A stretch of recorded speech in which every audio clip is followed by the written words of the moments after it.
acho que, em primeiro lugar, a gente precisa conscientizar as pessoas de que os dados delas estão sendo coletados nesses aspectos. Porque a nossa noção de privacidade, como brasileiros, é diferente da noção de privacidade de diferentes culturas. Que o conceito muda a partir...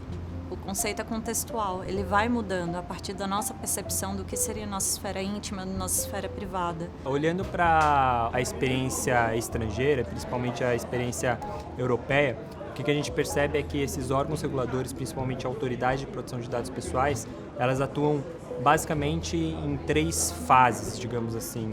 Uma fase de você conscientizar, e aí inclusive dar diretrizes de como que essa lei vai ser interpretada e assim por diante. Então você tem uma fase de emitir guidelines, fazer consultas públicas, ouvir os atores regulados do que eles pensam sobre determinado assunto, e aí depois o órgão regulador falar: eu vou agir de determinada maneira, eu vou cobrar isso dos atores regulados. Isso é uma coisa super importante. Então, ter colaboração na própria interpretação e aplicação da lei. Depois, numa segunda fase, você ter um papel de enforcement, que eu diria que seria subdividido em 2 fases. A fase de você premiar bons comportamentos. Então você tem mecanismos na nossa própria lei de proteção de dados pessoais que visam isso, a ideia de selos, certificações de agentes, atores econômicos que implementam as regras de proteção de dados pessoais nos seus serviços, produtos. É você premiar quem está fazendo a coisa certa e, do outro lado, você punir, né, quem tem maus comportamentos. E aí vem a ideia de você aplicar multas, sanções e, inclusive, publicizar qual que é aquele ator econômico que agiu daquela forma, para você também ter um respaldo reputacional.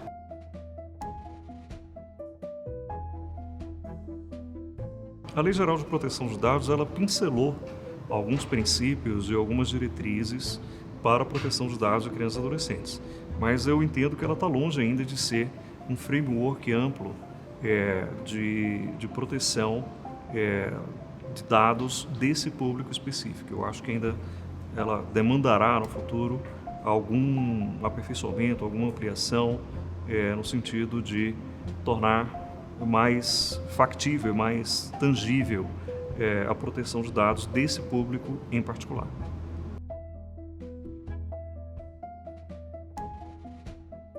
Então, eu acho que as pessoas ainda não entenderam qual o impacto das tecnologias de reconhecimento facial, justamente porque elas não conseguem ter essa percepção de que grau e nível isso é afetado a partir da individualidade delas.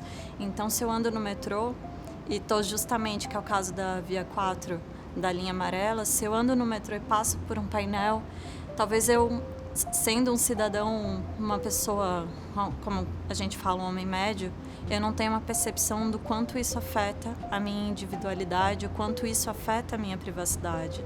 Então, deve haver uma conscientização em relação a esses aspectos, mas, ao mesmo tempo, essas tecnologias elas precisam ser avaliadas e terem seu impacto e riscos medidos antes de haver qualquer implementação. Então, antes de eu instalar qualquer tipo de câmeras de reconhecimento facial e tecnologias do gênero, eu preciso saber qual é o nível de impacto dessas tecnologias na nossa sociedade, como que elas afetam o ser humano. Como que elas vão nos afetar? Será que é possível mitigar os riscos associados a elas? Será que a gente pode implementá-las de outra forma? Agora, talvez seria a pergunta de $1 milhão, né? O que está mais aparecendo como quente no debate. Mas se você tentar rastrear a maneira como estão surgindo as respostas para isso, você vê um movimento pendular que é simplesmente liberalizar a adoção desse tipo de tecnologia, seja para fins de segurança pública, seja para fins de direcionamento de publicidade e em outras situações, seja um outro movimento que é de simplesmente proibir a adoção dessa tecnologia. E dentre esses 2 extremos tem surgido agora um movimento mais centralizado desse pêndulo, que é, olha, a gente precisa regular, a gente precisa identificar em quais cenários a adoção desse uso de tecnologia ele é mais arriscado, tem mais riscos, tem mais custos do que benefícios, e aí a gente não avança, não dá um passo para frente. E aí, olhando para as estratégias bem sofisticadas, como por exemplo em São Francisco, você tem toda uma lei que procura, sobretudo, ver qual que é o papel dos agentes econômicos ao implementar, ao adotarem, ao conceber essas tecnologias. E aí você tem todo o papel de documentação, você tem que fazer um relatório de impacto à proteção de dados pessoais, você tem que demonstrar quais são as ações que você tomou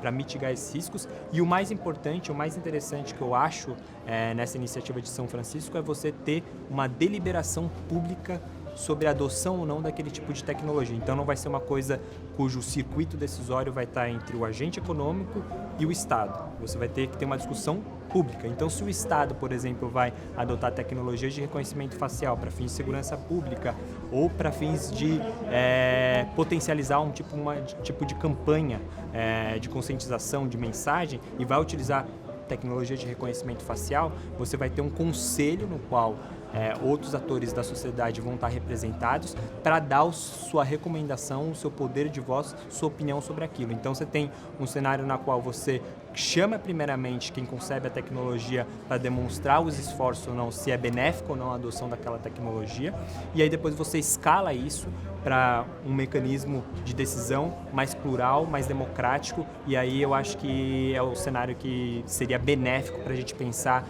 reconhecimento facial de maneira um pouco mais ampla.